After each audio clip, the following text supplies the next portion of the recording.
ये तो हम सभी जानते हैं कि इस ब्रह्मांड में हम जिस सोलर सिस्टम में रहते हैं उसमें पृथ्वी सहित 8 ग्रह हैं, जिनमें से 4 ग्रह ठोस सतह से बने हुए हैं, तो वहीं जुपिटर और सैटर्न सहित 4 अन्य ग्रह गैसीय सतह के रूप में मौजूद हैं। लेकिन इस सोलर सिस्टम में केवल पृथ्वी ही एकमात्र ऐसा ग्रह है जहां पर जीवन मौजूद है। और क्योंकि हम पृथ्वी पर ही रहते हैं, इसीलिए पृथ्वी से हमारी अच्छी खासी जान पहचान है। लेकिन क्या आपने कभी सोचा है कि आखिर हमारे सोलर सिस्टम में मौजूद अन्य ग्रह कैसे दिखते होंगे? क्या उनकी सतह भी पृथ्वी जैसी ही है? क्या अन्य ग्रहों की सतह पर भी पृथ्वी की ही तरह खूबसूरत पहाड़, नदियां, झील, झरने और जंगल मौजूद हैं? या वहां की सतह अलग प्रकार की है? दोस्तों, आज के इस वीडियो में हम सोलर सिस्टम में मौजूद अन्य ग्रहों की सतहों के बारे में जानेंगे। कैसी दिखती है दूसरे ग्रहों की धरती? जानने के लिए वीडियो को अंत तक देखते रहिए। शुरुआत करते हैं सूर्य के सबसे नजदीकी ग्रह मरकरी से। बुध ग्रह सौरमंडल के 4 टेरेस्ट्रियल प्लैनेट्स में से एक है। मतलब ये कि इस ग्रह की सतह पृथ्वी की तरह चट्टानों से बनी हुई है। मरकरी प्लैनेट तकरीबन 70% धातु और 30% सिलिकेट पदार्थों से बना हुआ है, जिसकी सतह के तापमान में अन्य ग्रहों की तुलना में सबसे ज्यादा अप्स एंड डाउन्स देखने को मिलते हैं। इस ग्रह की जमीन बहुत ही ज्यादा पथरीली है, जहां पर बहुत ज्यादा मात्रा में क्रेटर्स बने हुए हैं, जो कि दिखने में बिल्कुल पृथ्वी के चंद्रमा की तरह लगते हैं। इसकी सतह पर बने गड्ढे सैकड़ों किलोमीटर तक लंबे और 3 से 4 किलोमीटर तक गहरे होते हैं। रिसर्च के दौरान इसकी सतह पर 13,000 किलोमीटर डायमीटर की एक कैलोरीज घाटी भी पाई गई, जो कि दिखने में चंद्रमा की मारिया घाटी की जैसी प्रतीत होती है। वैज्ञानिकों का मानना है कि बुध ग्रह पर यह घाटी किसी धूमकेतु या क्षुद्र ग्रह के टकराने से बनी होगी। इन गड्ढों के अलावा बुध ग्रह पर कुछ फ्लैट पठार भी हैं। पठारों के मामले में विशेषज्ञों का मानना है कि हो सकता है कि बुध ग्रह पर कभी सक्रिय ज्वालामुखी भी रहे हों, जिसके चलते बाद में इस तरह के पठारों की संरचनाएं बन गई हों। हालांकि मैरिनर से प्राप्त आंकड़े बताते हैं कि बुध ग्रह पर कुछ ज्वालामुखी एक्टिविटीज तो हैं, लेकिन इसे प्रमाणित करने के लिए कुछ और आंकड़े चाहिए। इसके साथ ही कुछ किलोमीटर लंबे पर्वत जैसी संरचनाएं भी मौजूद हैं, जो कि वहां नेचुरली मौजूद हैं। बात करें यदि बुध ग्रह के वातावरण की, तो वहां का वातावरण बहुत ही ज्यादा हल्का है। सूर्य के सबसे नजदीक होने के बावजूद भी ये सोलर सिस्टम के सबसे गर्म ग्रहों में नहीं आता। इसका कारण है यहाँ का एटमॉस्फेयर। इस ग्रह का कोई भी चंद्रमा नहीं है। रिसर्च में बुध के उत्तरी ध्रुव के क्रेटर्स में पानी के मौजूद होने के सबूत मिले हैं। ऐसा माना जाता है कि वहां पर पानी बर्फ के रूप में मौजूद हो सकता है। हालांकि ये ग्रह पूरी तरह से बंजर पड़ा हुआ है, जहां पर किसी भी प्रकार के जीवन के होने की संभावना नहीं है। वीनस, शुक्र ग्रह, जो कि सूर्य से दूसरा प्लैनेट है, जो कि 4 टेरेस्ट्रियल प्लैनेट्स में से एक है। ये एक बहुत ही चमकीला ग्रह है। दिखने में ये ग्रह जितना खूबसूरत है, वहाँ की परिस्थितियाँ उतनी ही खराब हैं, क्योंकि ये ग्रह सौरमंडल का सबसे गर्म ग्रह है। इस वजह से यहाँ की सतह पर नर्क जैसे हालात मौजूद हैं। इसकी जमीन काफी ज्यादा पथरीली है। यहाँ पर क्रेटर्स, पहाड़, घाटियों के अलावा अन्य तरह की कुछ विशिष्ट संरचनाएं भी देखने को मिलती हैं, जिनके बारे में ये कहना मुश्किल है कि इन संरचनाओं का निर्माण कैसे हुआ होगा।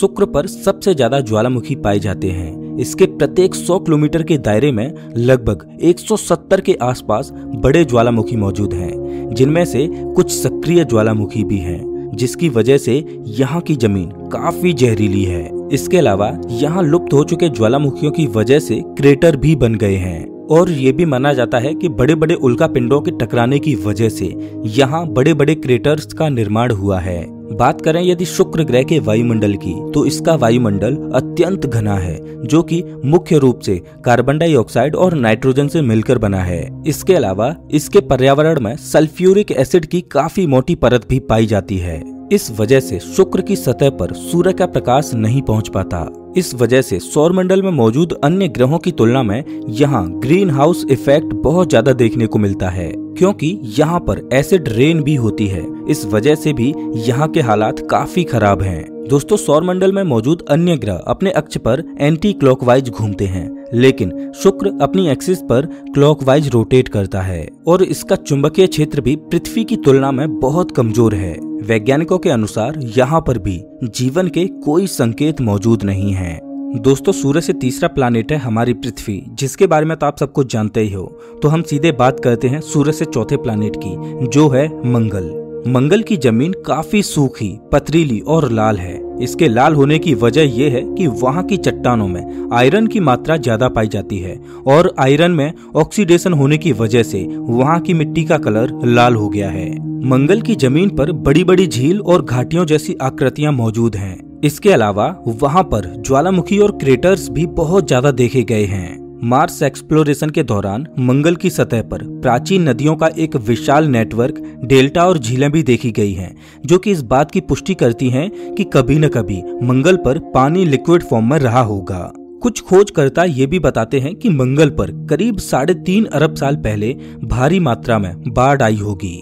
हालांकि मंगल पर पानी आज भी मौजूद है, लेकिन ये पानी मंगल के पोल्स पर बर्फ के रूप में मौजूद है। बात करें यदि वहाँ के वातावरण की, तो मंगल ग्रह का वातावरण काफी पतला है, जो ज्यादातर कार्बन डाइऑक्साइड, नाइट्रोजन और आर्गन जैसी गैसों से बना है। और इसी पतले वातावरण की वजह से एस्ट्रॉयड और कॉमेट्स जैसी चीजें आसानी से मंगल की सतह तक पहुंच जाती हैं। कभी कभी मंगल ग्रह पर तेज हवाओं के चलते धूल भरी आंधियां आने लगती हैं, जो कि सतह के अधिकांश हिस्से को ढक लेती हैं। इस वजह से भी मंगल दूर से देखने पर लाल ग्रह के रूप में दिखाई देता है। वैसे तो वैज्ञानिक यहाँ पर जीवन की खोज कर रहे हैं, लेकिन जिस तरह यहाँ की जमीन और वातावरण है, उस हिसाब से अभी के लिए वहाँ पर जीवन का पनपना काफी मुश्किल है। चलिए अब बात करते हैं जुपिटर की, जो कि सूर्य से 5वां ग्रह है। जुपिटर सूर्य से 5.2 एस्ट्रोनॉमिकल यूनिट दूर है और ये सौर मंडल का सबसे बड़ा ग्रह है। जुपिटर की पृथ्वी या मंगल की तरह कोई ठोस सतह नहीं है, बल्कि ये हाइड्रोजन और हीलियम जैसी गैसों और तरल पदार्थों से मिलकर बना है। इसीलिए इसे गैसीय प्लैनेट कहा जाता है। जुपिटर के वायुमंडल में मीथेन, अमोनिया और सिलिकॉन जैसे कंपाउंड पाए जाते हैं। इसके अलावा इसमें कुछ मात्रा में कार्बन, ईथेन, हाइड्रोजन सल्फाइड और सल्फर भी मौजूद होते हैं। बृहस्पति के वायुमंडल में जमी हुई अमोनिया के क्रिस्टल भी मौजूद होते हैं, जो कि इसके वातावरण को और भी खतरनाक बनाते हैं। इसके साथ ही वहाँ के वातावरण में खतरनाक तरह से बिजली चमकने के साथ साथ भयंकर तूफान भी आते हैं। बृहस्पति पर एक ग्रेट रेड स्पॉट नाम की जगह है, जहां पर नेचुरली चक्रवात आता है और ये स्पॉट आकार में इतना बड़ा है कि इसमें लगभग 2 पृथ्वियां समा सकती हैं और ये तूफान हर समय चलता ही रहता है। वैज्ञानिकों के अनुसार बृहस्पति के अशांत वातावरण में इस तरह के स्पॉट का होना आम बात है। बृहस्पति पर शनि की तरह रिंग के आकार के छल्ले भी होते हैं, लेकिन ये शनि की तुलना में थोड़े धुंधले होते हैं। इसका मैग्नेटिक फील्ड पृथ्वी की तुलना में 14 गुना ज्यादा शक्तिशाली है। बात करें यदि बृहस्पति पर जीवन की, तो वहाँ पृथ्वी की तरह कोई ठोस सतह नहीं है, इसलिए वहाँ पर जीवन की कल्पना करना ही बेकार है। हालांकि वहाँ के वायुमंडल में पानी थोड़ी बहुत मात्रा में पाया जरूर जाता है, लेकिन जीवन के लिए केवल पानी ही जरूरी नहीं होता।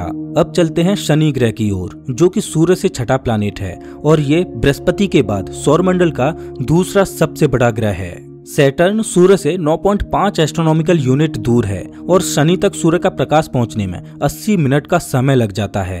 बात करें अगर इसकी सतह की, तो सैटर्न का भी पृथ्वी की तरह कोई सॉलिड सरफेस नहीं है, बल्कि ये भी गैस और तरल पदार्थों से बना हुआ है। जुपिटर की तरह ही सैटर्न भी ज्यादातर हाइड्रोजन और हीलियम से बना है। माना जाता है कि शनि के सेंटर में लोहे और निकल जैसी धातुओं की एक घनी कोर है, जो कि रॉकी मटेरियल से घिरी हुई है। शनि का वायुमंडल भयंकर गैसों से बने बादलों की मोटी परत से ढका हुआ है और यहाँ भी धूल भरे तेज तूफान और हवाएं चलती रहती हैं। इसका मैग्नेटिक फील्ड बृहस्पति की तुलना में थोड़ा वीक है, लेकिन पृथ्वी की तुलना में बहुत स्ट्रॉन्ग है। शनि के चारों ओर भी रिंग्स पाई जाती हैं। ये रिंग्स बृहस्पति की तुलना में ज्यादा मजबूत हैं। माना जाता है कि शनि की ये रिंग्स धूमकेतुओं, क्षुद्र ग्रहों और टूटे हुए चंद्रमाओं के टुकड़ों से बनी हैं। इसके अलावा इन रिंग्स में बर्फ के भी विशाल टुकड़े मौजूद होते हैं, जिन पर धूल जैसी मोटी परत जम जाती है। रिंग के कण ज्यादातर छोटे धूल के आकार के बर्फीले दानों से लेकर एक घर जितने बड़े टुकड़े तक होते हैं। यहाँ तक कि कुछ कण पहाड़ों जितने भी बड़े होते हैं। ये रिंग्स दिखने में व्हाइट कलर के होते हैं। बात करें यहाँ पर जीवन की, तो यहाँ भी जीवन की कल्पना करना बेकार ही है, क्योंकि ये भी एक गैस का गोला ही है। अब चलते हैं यूरेनस की ओर। यूरेनस जो कि सूर्य से 7वां ग्रह है। यूरेनस का भी कोई सॉलिड सरफेस नहीं है, बल्कि ये ज्यादातर बर्फ का बना हुआ है, इसीलिए ये सबसे ठंडा ग्रह है। ये सूर्य से करीब 19.2 एस्ट्रोनॉमिकल यूनिट की दूरी पर स्थित है। यूरेनस के वातावरण में हाइड्रोजन और हीलियम ही मुख्य गैसों के रूप में मौजूद हैं। इसके अलावा मीथेन, पानी और अमोनिया भी पाई जाती है। मीथेन की वजह से अंतरिक्ष में यूरेनस नीले रंग का दिखाई देता है। यूरेनस पर भी छल्लों के 2 सेट पाए जाते हैं। इन छल्लों का कलर लाल और नीला होता है। यूरेनस पर भी काफी सारे डार्क स्पॉट्स देखने को मिलते हैं। हालांकि अभी ये स्पष्ट नहीं हो पाया है कि इस तरह के स्पॉट्स के बनने के क्या कारण हो सकते हैं। इसके अलावा यहाँ पर बर्फीले तूफान भी आते रहते हैं। शुक्र के अलावा यूरेनस वो दूसरा ग्रह है जो अन्य प्लैनेट्स के विपरीत दिशा में घूमता है। बात करें यहाँ पर जीवन की, तो यहाँ भी जीवन का कोई नामो निशान मौजूद नहीं है। चलिए अब बात करते हैं सूर्य से 8वें ग्रह की, जो कि नेपच्यून है, जो कि सूर्य से 30 एस्ट्रोनॉमिकल यूनिट की दूरी पर मौजूद है। नेपच्यून भी यूरेनस की तरह एक बर्फ का विशालकाय गोला है जिसकी कोई ठोस सतह नहीं है। इसका वातावरण ज्यादातर हाइड्रोजन, हीलियम और मीथेन से बना हुआ है। इस वजह से ये अंतरिक्ष में से देखने पर नीला हरा रंग का दिखाई देता है। नेपच्यून पर बृहस्पति की तुलना में ज्यादा भयंकर तूफान आते हैं और वहां के मुकाबले नेपच्यून पर तेज हवाएं भी चलती हैं, जिन्हें सुपरसोनिक हवाएं कहा जाता है।